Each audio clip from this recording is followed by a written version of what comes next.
JKS news के उर्दू खबरनामे में आपका खैर मकदम। मैं हूं आपके साथ आलम खान हकला। खबरों पर आगे बढ़ने से खबर आई नजर डालते हैं इस वक्त के हेडलाइंस पर। लेफ्टिनेंट गवर्नर मनोज सिन्हा ने Islamic University of Science and Technology Awantipora की यौम तासीस तकरीब में की शिरकत।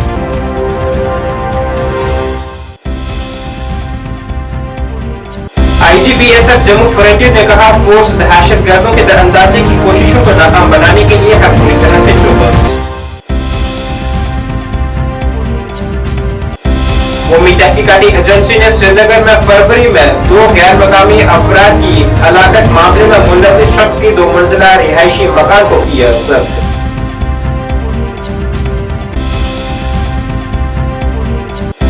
और महबूबा मुफ्ती ने सिंध ताश मुआहदे के असरात पर वजीर आला उमर अब्दुल्ला के हालिया बयान पर किया सख्त तशवीश का इजहार।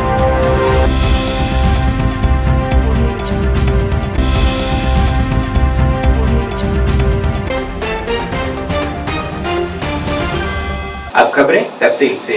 लेफ्टिनेंट गवर्नर मनोज सिन्हा ने आज Islamic University of Science and Technology Awantipora की यौम तासीस तकरीब में शिरकत की है। अपने खिताब में लेफ्टिनेंट गवर्नर ने कहा है कि उनका मकसद सीखने की नई तारीफ करना और अपने आला तालीमी इदारों और नौजवानों को मुस्तकबिल के लिए तैयार करना है। उन्होंने मजीद कहा है कि जिद्दत तराजी, स्टार्टअप्स और इंटरप्रेन्योरशिप के मैदान में इस यूनिवर्सिटी की कोशिशों की मुल्क भर में सताइश की जा रही है और इसने मरकजी वजारत तालीम की तरफ से बावकार 4 स्टार दर्जाबंदी हासिल की है। लेफ्टिनेंट गवर्नर ने नौजवानों पर जोर दिया है कि वो जदीद तब्दीली अमेज टेक्नोलॉजीज को तलाश करें और मुआशरे को फायदा पहुंचाने, पसमानदा कम्युनिटीज को बाख्तियार बनाने, रोशन मुस्तकबिल के लिए जामा और मसावी तरक्की को फरोग देने के लिए इख्तिरा की ताकत का इस्तेमाल करें। मुझे बताया गया कि यह उत्सव एक नए अंदाज में पिछले 1 सप्ताह से चल रहा है। मुझे अत्यंत प्रसन्नता है कि फाउंडेशन डे सेलिब्रेशन की शुरुआत ओपन डे से 7 नवंबर को हुई, जिसमें कश्मीर घाटी के तमाम स्कूलों और कॉलेज के स्टूडेंट्स को आपकी यूनिवर्सिटी को विजिट करने और इनोवेशन, रिसर्च तथा होलिस्टिक एजुकेशन में नए कीर्तिमान स्थापित कर रहे इस यूनिवर्सिटी की गतिविधियों को करीब से देखने का अवसर मिला। अगर उपयुक्त हो तो मैं एक बात कह सकता हूँ कि मुझसे अगर कोई पूछे कि इस यूनिवर्सिटी की यात्रा क्या है, तो मैं यही कहूँगा कि जम्मू कश्मीर में एक नई स्किल और इनोवेशन की यूनिवर्सिटी आगे बढ़ रही है।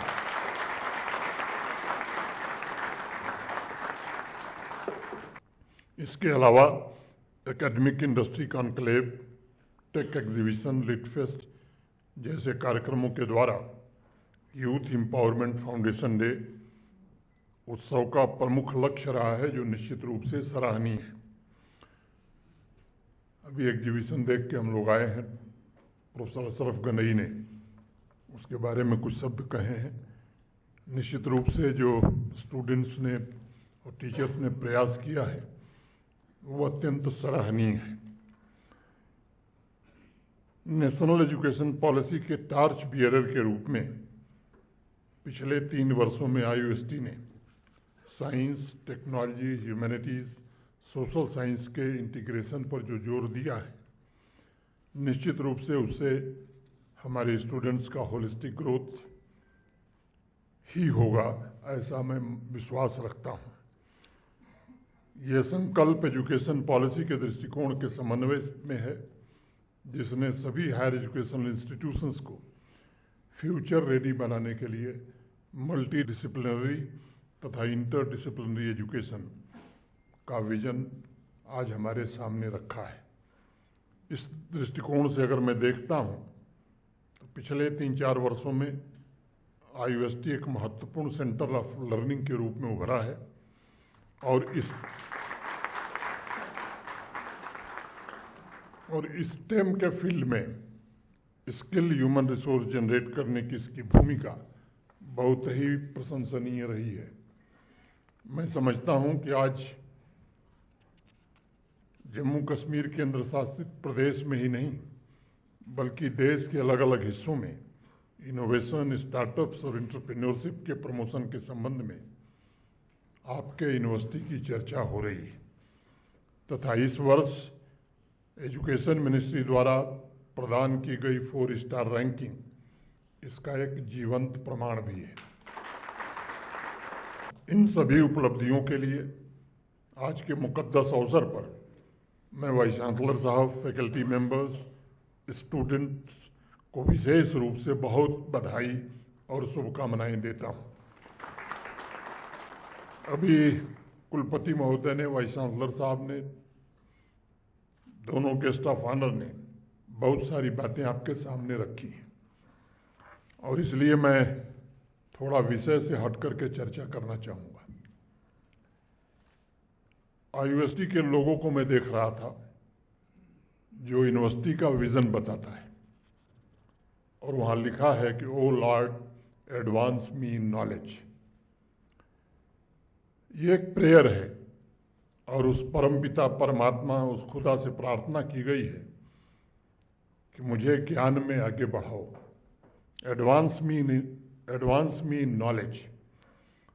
अब सवाल ये है कि वह नॉलेज कैसा हो। मैं मानता हूं कि वह नॉलेज बौद्धिक रूप से स्टूडेंट्स को बेहतर ट्रेनिंग देने वाला हो, नैतिक रूप से मॉरली ईमानदार बनाने वाला हो और सामाजिक रूप से जागरूक बनाने वाला भी हो और आध्यात्मिक रूप से स्पिरिचुअली उसे नई चेतना स्वीकार करने की हिम्मत देने वाला हो।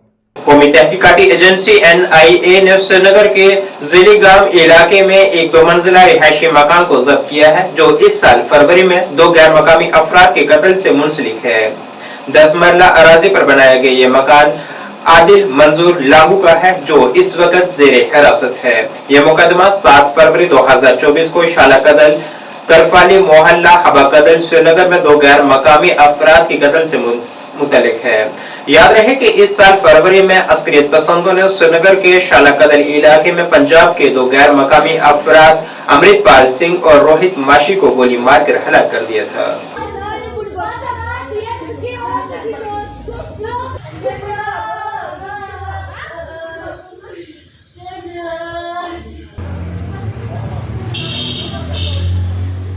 बीएसएफ जम्मू फ्रंटियर के इंस्पेक्टर जनरल DK गोरा ने जारी सिक्योरिटी चैलेंजों के दरमियान कब्जा लाइन और बैन अवी सरहदों के साथ ज्यादा चौकसी और स्ट्रेटेजिक कोऑर्डिनेशन पर गौर-व-खोज के लिए राजौरी का दौरा किया है। यहाँ उन्होंने इस बात पर जोर दिया है कि फोर्स मुल्क की सरहदों की हिफाजत और सालमियत को यकीनी बनाने के लिए कसीर-उल-जहती नुक्ता नजर अपना रही है। उन्होंने कहा है कि BSF का किरदार उभरती हुई हिफाजती हरकियात के पेश नजर तेजी से पेचीदा होता जा रहा है। उन्होंने कहा है कि पड़ोसी मुल्क के साथ सरहदों पर बढ़ते हुए तनावों का मुकाबला करने के लिए फोर्सेस अपनी तकनीकी सलाहियतों का बढ़ावा दे रही है। कोई चैलेंज नहीं है। सर्दी भी हर साल होती है, कोहरा भी हर साल आता है और उसके निपटने के उपाय हमारी सभी जितनी भी फोर्सेज हैं उनके पास हैं और हर साल इसका निगरानी की जाती है। उसी प्रकार से इस साल भी करेंगे क्योंकि ये कोई नई सिचुएशन नहीं है, ये तो सालों साल से होगा। सर वैसे देखा गया है, देखिए जो हमारा पड़ोसी देश है उसका प्रयास हमेशा ही रहता है कि कुछ न कुछ कार्रवाई घुसपैठ के इस प्रकार की करने की कोशिश की जाए।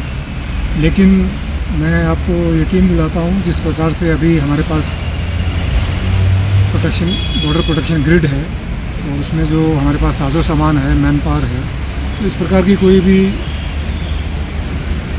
उसकी प्रयास जो है वो सफल नहीं होने दिया जाएगा और बिल्कुल बॉर्डर को सेफ है। सर उसके लिए भी अब मैं ये टेक्निकल चीज़ें मीडिया में नहीं बताऊंगा कि हमारे पास क्या है और हम कैसे करते हैं, क्या नहीं करते हैं।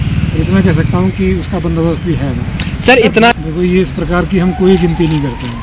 हमारा काम ये है कि एक भी अंदर नहीं आना चाहिए। वहाँ 10 हो 20 हो जो बाकी लोग बोलते हैं जितने भी हों उससे कोई मतलब नहीं है। कम है तो हम अंदर आ जाएंगे, ये कोई सवाल नहीं है। ज़्यादा है तो हमारे लिए तो यह है कि एक को भी अंदर नहीं आने देंगे।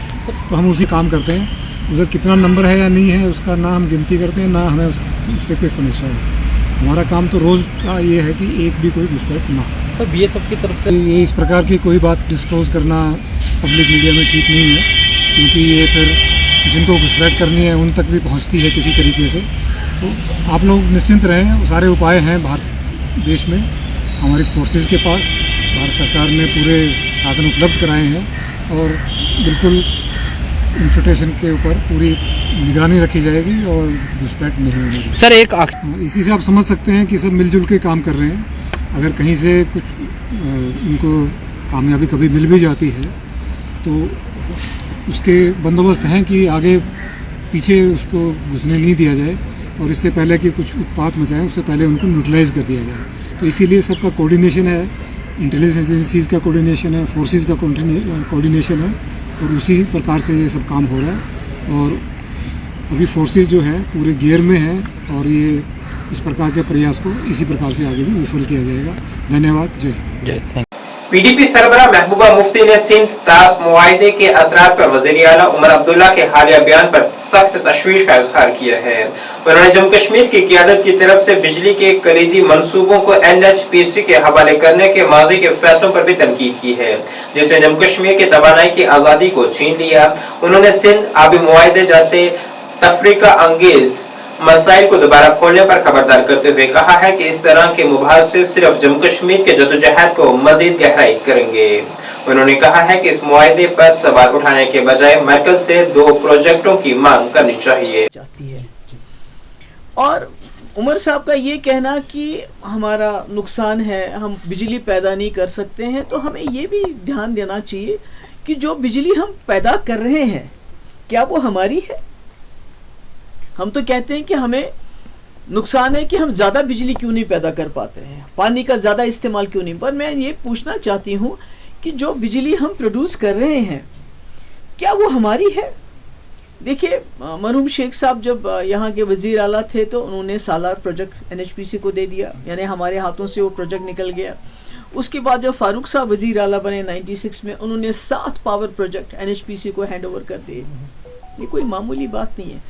तो मेरा ये है कि उमर साहब का और हम लोगों का फोकस होना चाहिए कि गवर्नमेंट ऑफ इंडिया जो हमारे पावर प्रोजेक्ट है, कम से कम 2 पावर प्रोजेक्ट जो पीडीपी ने बीजेपी के साथ जब सरकार बनाई थी तो एजेंडा ऑफ अलायंस में बीजेपी ने अग्री किया था, उसको रखा था।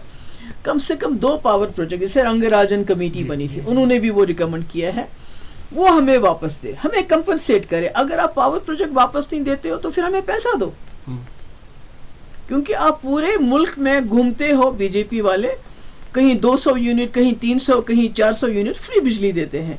तो जम्मू कश्मीर वाहिद एक ऐसी रियासत है जो बिजली पैदा करने के बावजूद अंधेरे में रहती है। हमारी बिजली NHPC को जाती है, फिर वो हमको बेचते हैं। तो मैं समझती हूँ कि बजाय इसके कि हम इंडस वाटर ट्रीटी को एक इशू बनाए और दोबारा और ज़्यादा तनाव मुल्क के 2 मुल्कों के अंदर पैदा करें, जिसका खिमियाजा बीजेपी को तो फ़ायदा होगा, वो पूरे मुल्क में अब इसको इशू बनाएगी, जैसे 370 को बनाया है। इसी तरह ये अगर इशू बनता है, इसमें अगर कोई ऊंच नीच हो जाती है इंडस वाटर ट्रीटी, उसका खिमियाजा जम्मू कश्मीर के लोगों को हमें भुगतना पड़ेगा। बीजेपी को तो कोई फ़र्क नहीं पड़ेगा, पंजाब को कोई फ़र्क नहीं पड़ेगा, राजस्थान को कोई फ़र्क नहीं पड़ेगा, मगर जम्मू कश्मीर को के ऊपर और भी मुश्किलात आएंगी। आपने देखा अभी कुछ दिन पहले ग्रेनेड चला और वो बेचारी लेडी जो वहाँ की थी बांडीपोरा की आबिदा, तो उसमें जान बहक हुई। तो इसलिए हम तो खून से लथपथ लोग हैं।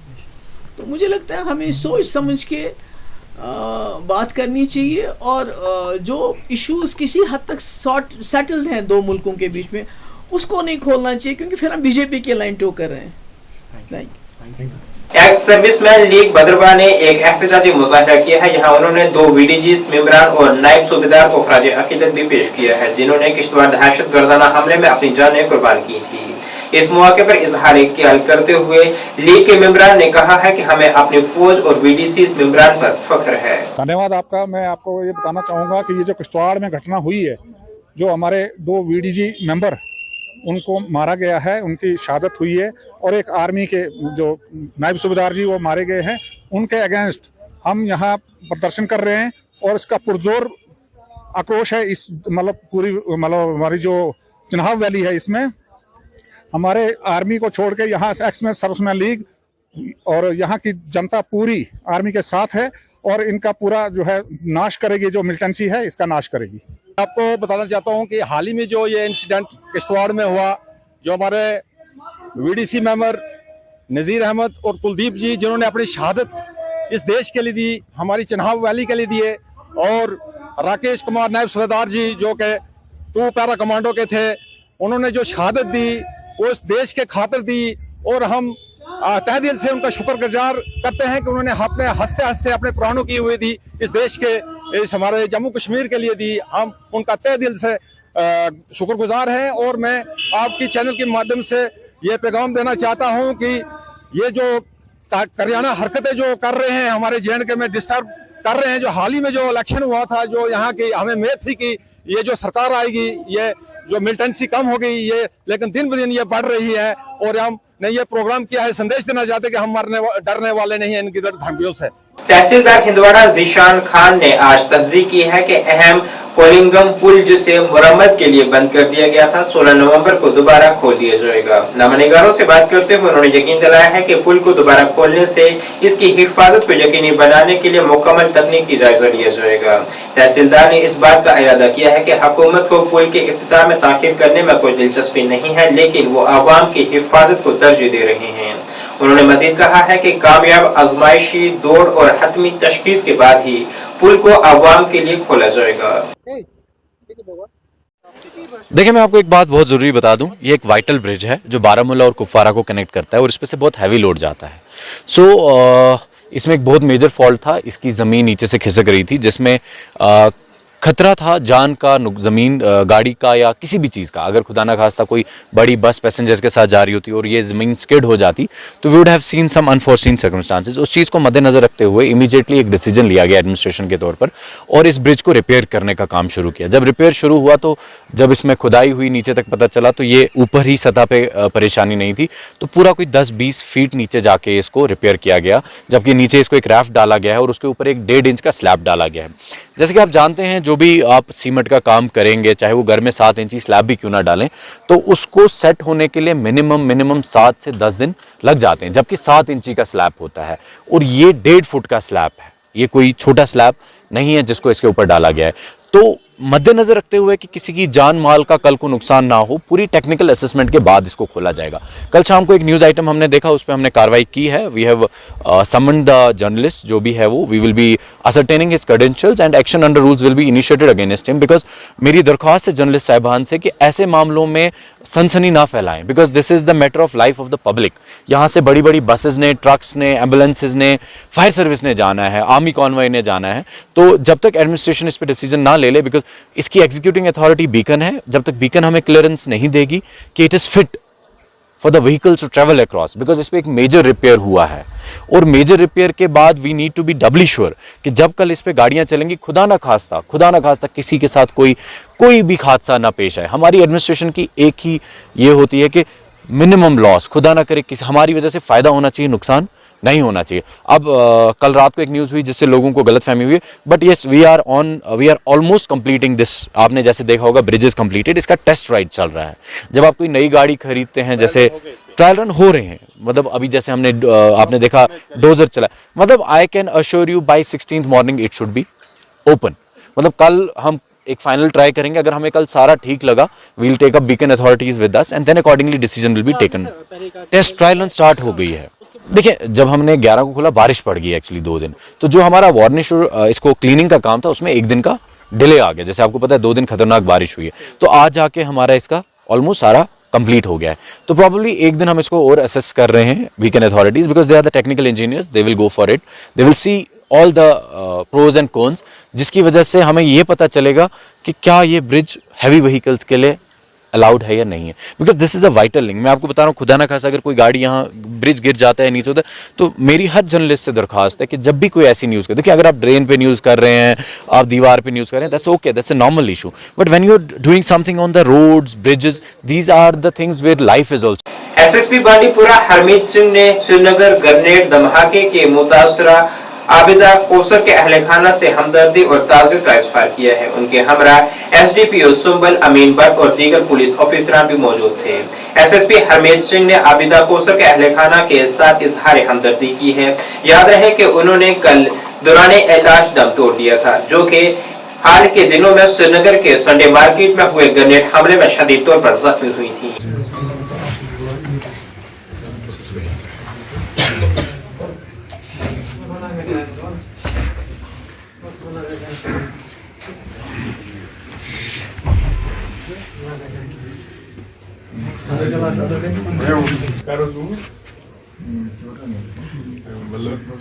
छोटी होगी नहीं जब मैं यहाँ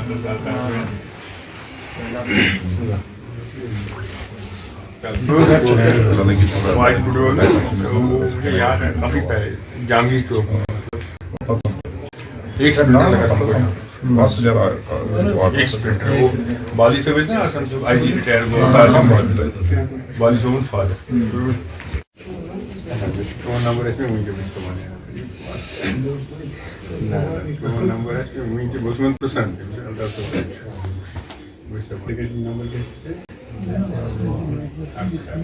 अवामी इत्तेहाद पार्टी के रहनुमा और एमएलए लंगेट शेख खुर्शीद ने आज श्रीनगर ग्रेनेड हमले में जख्मी होने वाली आबिदा कोसर के अहले खाना से मुलाकात की है और उनके अहले खाना से इजहार ताज़ियत की है। शेख खुर्शीद ने सोगवार खानदान के साथ हमदर्दी का इजहार करते हुए जम्मू कश्मीर हुकूमत पर जोर दिया है कि वो मुआवजा फराहम करे जिसमें एक्स ग्रेशिया और नौकरी भी शामिल है, जैसा कि जम्मू में दहशतगर्दी के मुतासरीन को दिया जाता है। उन्होंने मजीद कहा है कि इस तरह के वाक़ात अफसोसनाक हैं और हुक्काम को जम्मू कश्मीर के तमाम शहरियों की हिफाजत को यकीनी बनाना चाहिए।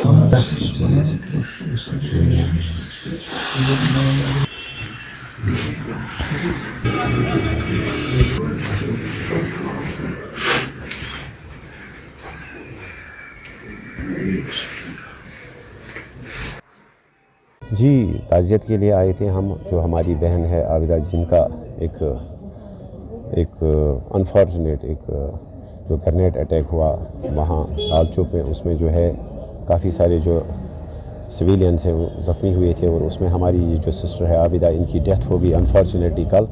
तो हम जस्ट ताज़ियत के लिए आए थे, लेकिन साथ ही साथ जो है हमने लवाहिकीन के साथ बात की। ताज़ियत के साथ साथ जो है वो चाहते हैं कि जो इसमें मुलव्वस अफराद थे एक फेयर इन्वेस्टिगेशन हो जाए और डिमांड रहेगी सरकार से कि जिस तरह जब भी कोई इस किस्म के वाक़यात जब होते हैं तो आप जो है उसके बाद जो एक्सक्रीशा या बाकी जो इमदाद है मैक्सिमम पॉसिबल जितना भी आप करते हैं तो वो इमदाद मिलनी चाहिए फैमिली को। बच्चों को ऐसा ना हो कि मतलब डिस्क्रिमिनेशन इसमें भी नहीं होनी चाहिए। जैसा हम देखते आ रहे हैं कि अगर अनफॉर्चुनेटली देखिए एक इंसान का कत्ल तो पूरी इंसानियत का कत्ल है, कोई भी मरे, चाहे ये हिंदू हो, मुस्लिम हो, ये जम्मू का हो, ये श्रीनगर का हो, ये सुंबल का हो, हर इंसान जो है इंसान की जान की कीमत से बढ़कर कोई चीज़ नहीं है। हम ये सरकार से अपील करते हैं कि जिस तरह जब वीडीसी मेंबरान या जो जम्मू में जब भी कोई इस किस्म का वाक़ा हुआ उन्हें जिस तरह से जो आपने एक्सक्रीशा दिया या उसके बाद जो उन्हें आप सरकारी नौकरी वगैरह फराहम करते हैं, तो इसी तरह जो है आप यहाँ भी, चूँकि हम भी इंसान हैं, हम चाहते हैं कि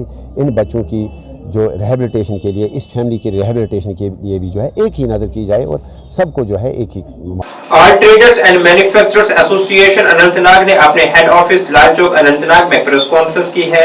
सदर ATMA Haji Abdul Rashid Dar, general secretary Sajjad Ahmad Lone की मौजूदगी में चीफ तर्जुमान हाजी आशिक हुसैन भट्ट ने जिला अनंतनाग के चंद अहम मसाइल पर रोशनी डाली है और इन मामलों को हल करने के लिए हुकूमत से मदाखलत की अपील की गई है। की एक मीटिंग मुनक्कद की जिसमें अपने ज़िले के कुछ मसाइल पर हमने गुफ्तशनीद की, जिसमें खासकर कुछ मसाइल हमारे सामने इस वक्त हैं, जिसमें सबसे पहले हमारा जो शेरबाग का मैटरनिटी हॉस्पिटल है उस बारे में डिस्कशन बहुत होगी। हम तो हर उस इक़दाम के लिए तैयार हैं कि अगर गवर्नमेंट चाहती है कि जो हमारे शेरबाग में कुछ भीड़ ज़्यादा होती है, रश ज़्यादा होता है, उसको कम करने के लिए कुछ और मज़ीद इक़दाम उठाने की कोशिश कर रहे हैं, हम उसके लिए वेलकम करते हैं। लेकिन हम गवर्नमेंट से ये भी कहना चाहते हैं कि आप देखिए कि इस जिला इस्लामाबाद पहला वो वाहिद डिस्ट्रिक्ट है, जिला था जिसमें हर कोई फैसिलिटी थी, लेकिन अब इसमें वक्त के तकाजे के साथ साथ बहुत से इलाके इससे कट गए। वो तो ऑलरेडी हमारा उससे इस बिजनेस कम्युनिटी पर भी बहुत ज्यादा असर पड़ गया। अब जब मस्जिद जो भी हमारे यहाँ बड़े बड़े ये हॉस्पिटल्स है, स्कूल्स है, कॉलेज है, दूसरे दफातर है, अब इनको भी आहिस्ता आहिस्ता ये शिफ्ट करके दूसरे इलाकों में ले रहे हैं, जिससे मस्जिद हमारा जिला इस्लामाबाद अपने बिजनेस के हिसाब से या अपनी शान और शौकत के हिसाब से इसकी रौनक कम पड़ रही है। हम गवर्नमेंट से ये गुजारिश करते हैं कि आप चाहे तो मस्जिद इसमें कुछ फैसिलिटी आप बढ़ाइए, लेकिन जिला इस्लामाबाद से कोई भी ऑफिस, कोई भी हॉस्पिटल, कोई भी कॉलेज, कोई भी स्कूल हमारे जिला इस्लामाबाद से बाहर नहीं होना चाहिए। ये ट्रेड और हमारे तहसील से बाहर नहीं होना चाहिए, ये ताकि ये मार्केट की जो रौनक कम हो गई है वो दोबारा बहाल हो जाए। ये अच्छा बलाडा का मसला है कि उनका भी जो ट्रैफिक उधर से ही जाता था तो लोगों को आने जाने में सहूलियत होती थी। आज वो भी यहाँ ये जो हमारे लिंक रोड्स हैं, लिंक रोड से उनकी गाड़ियां चलाई जा रही हैं, जिससे लोगों को मजीद दुश्वारियां पेश हो रही है। हम गुजारिश करते हैं कि थोड़ा इसमें सीरियसली ये देखें कि क्या बेहतर रहेगा हमारे सिटी के लिए, कैसे इसकी रोज़े मुतालबा करते हैं कि हमारे को ज्यादा ना आजमाइए, कि हमें सड़कों पर आने पर मजबूर न कीजिए। हमारे जो ये पुरअमन हमारे जो मकासद है, जो जायज हमारे डिमांड्स है, वो मेहरबानी करके पूरा कीजिए। और सही हिसाब से भी हम ये वादा दोहराएंगे, लेकिन खासकर हम इस वक्त पुरजोर अल्फाज में यह मुतालबा करते हैं कि इस्लामाबाद से जो हुकूक आपने हमसे छीने हैं, इस्लामाबाद से जो दफ्तर आपने यहाँ से शिफ्ट किए हैं या कोशिश कर रहे हैं, वो हम बर्दाश्त करने वाले नहीं है, ताकि जो भी हमारी यहाँ डिमांड है आवाम की वो पूरी हो जाए। वस्सलाम। बारामूला के जिला तरक्याती कमिश्नर मीगा शेरपा ने जिला husbandry officer doctor Shaukat Ahmad की मौजूदगी में आज डीसी ऑफिस के अहाते में मुनक़िदा एक तकरीब में मवेशियों के पाँव और मुंह की बीमारी की टीकाकारी की मुहिम को झंडी दिखाकर रवाना किया है। National animal disease control programme के तहत मुनक़िद की गई इस मुहिम का मकसद जिला बारामूला के तमाम शीप डेवलपमेंट ब्लॉक्स में 3.73 लाख भेड़ों और बकरियों के लिए 100% वैक्सीनेशन कवरेज हासिल करना है। इस तकरीब के दौरान भेड़ पालने के महकमे की खसूसी टीमें रवाना की गई हैं, जो जरूरी वैक्सीनेशन आलात से लैस थी, जो जिले के देही और शहरी इलाकों में जाकर मवेशियों को हिफाजती टीके लगाएंगी।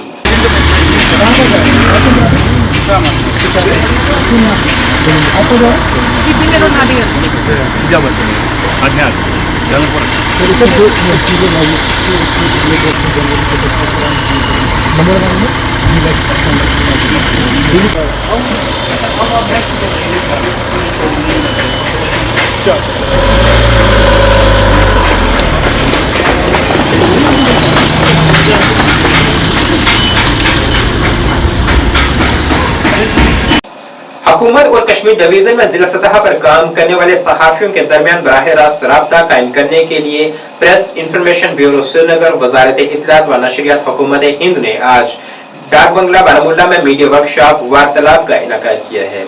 इससे पहले प्रोग्राम में media communication officer PIB Srinagar Majid Mushtaq Pandit ने PIB के काम और मैंडेट के बारे में तफसीली प्रेजेंटेशन दी है। उन्होंने मरकजी हुकूमत की मुख्तलिफ स्कीमों और प्रोग्रामों के बारे में बेदारी पैदा करने के लिए मकामी मीडिया के साथ मिलकर काम करने की जरूरत पर जोर दिया है।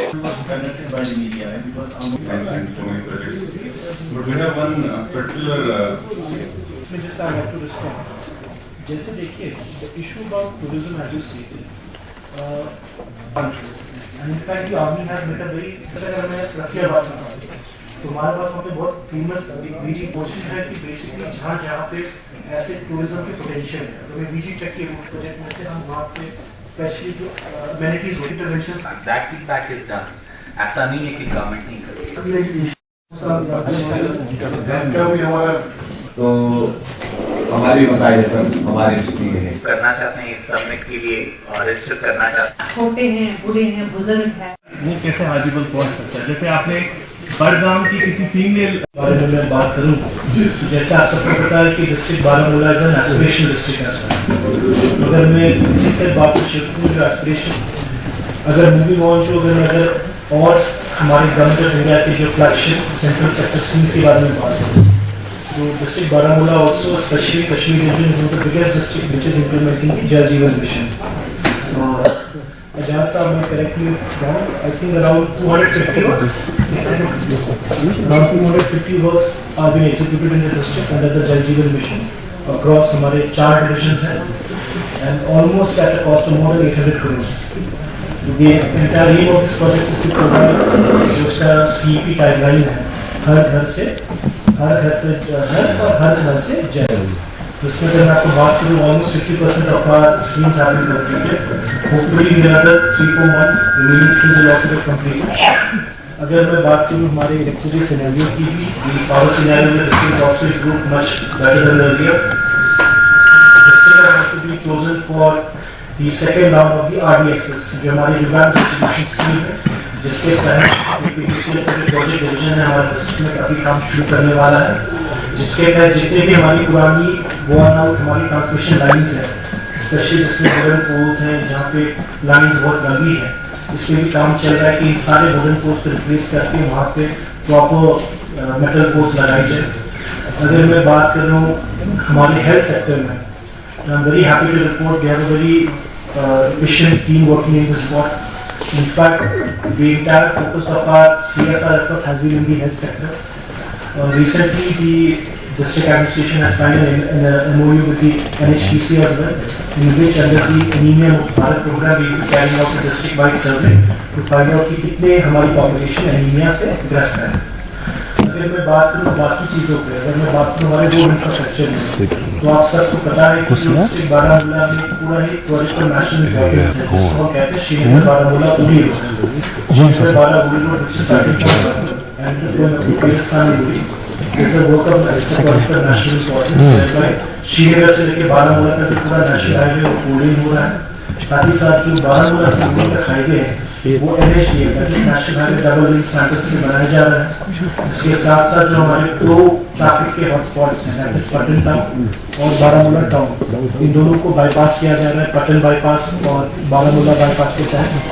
This is also a multi-thousand crore project executed by Water Roads Organization of the district। अगर इंफ्रास्ट्रक्चर की दूसरी बात करूँ तो हमारे पास और नेशनल इंपॉर्टेंस का प्रोजेक्ट एग्जीक्यूट हो रहा है, that is the Rafiabad Kupwara Chowkibal Taregam है Chamkot, that is the RKCTC road, जो अगेन हमारे डलीना से जाते हुए थ्रू लडूरा मतरदाम होते हुए कुपवाड़ा जा रहा है।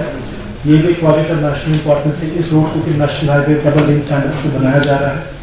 इसके साथ साथ डिस्ट्रिक्ट में ऑलमोस्ट 800 to 900 किलोमीटर की जो हमारी PMGSY की सड़कें भी बन रही हैं। तो ओवरऑल रोड सिनेरियो में भी अगर मैं बात करूँ तो बहुत ज़्यादा प्रोग्रेस होगी, whether it is village roads, हमारे डिस्ट्रिक्ट रोड्स और ऑल्सो नेशनल हाईवेज। अगर मैं बात करूँ regarding our other basic infrastructure, RRB contractors construction association Baramulla के चुनाव हुए हैं, जिसमें इम्तियाज अहमद भट्ट ने कामयाबी हासिल की है। इलेक्शन में कामयाबी के बाद उन्होंने कहा है कि वो यहाँ ठेकेदारों की जरूरियात और फलाह बहबूद के लिए काम करेंगे और मुमकिन तौर पर प्रोजेक्ट की शफाफियत, मुनसिफाना अदायगी और काम के हालात में बेहतरी जैसे मसाइल को हल करने की कोशिश करेंगे।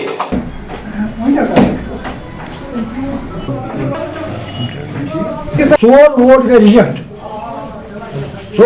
बस रूद 150 वोट, 150 मजनी इम्तियाज सबन 3 वोट और रियाज अहमद नागू सबन 7 वोट।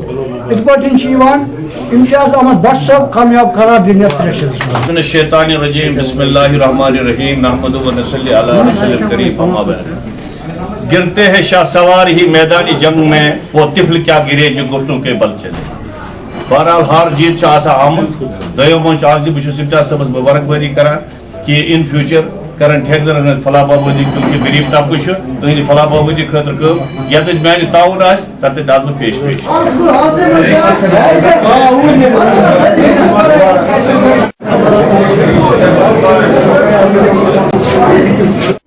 जी पहले तो आप लोगों का शुक्रिया, क्योंकि मीडिया को मैं हर बार देखता हूँ, चाहे रोड पे हो चाहे किसी की प्रॉब्लम हो, उनके लिए शुक्रिया है, क्योंकि हर मजलूम की आवाज़ मीडिया उठा रही है। और मैं अपने ठेकेदारों जिन्होंने मुझे वोट डाला उनको पहले मैं शुक्रिया कहना चाहता हूँ। और जिन्होंने नहीं डाला सर उनका भी मैं अपने देखूंगा कि उनका भी शुक्रिया, क्योंकि उन्होंने शायद मुझ में देखा होगा कोई खामी। आगे की इंशाल्लाह उनके लिए मैं पेश रहूँगा। अब मुझे ये चौथा इलेक्शन है, मैंने चौथी बार आज ये इलेक्शन जीता है। उनको पता है कि मेरे ठेकेदारों जो भी हमें बारामूला के ठेकेदार हैं उनको पता है कि हमारा जो इम्तियाज़ प्रेसिडेंट साहब काम कर रहा है कि ये पेश हमें शाना बशाना हमेशा रहा। आप क्या करना चाहिए? जी मैं तो ये कहना चाहता हूँ कि ऑनरेबल CM साहब और ऑनरेबल लेफ्टिनेंट गवर्नर साहब को मैं अपील कहना चाहता हूँ कि हमारे ठेकेदार जो बिले पड़े हैं वहाँ उनके जल्द अज जल्द वागुजार हो जाए। नाज़रीन इस वक्त के उर्दू बुलेटिन में बस इतना ही। मुझे मेरी टीम के साथ दीजिए इजाजत। अल्लाह हाफिज।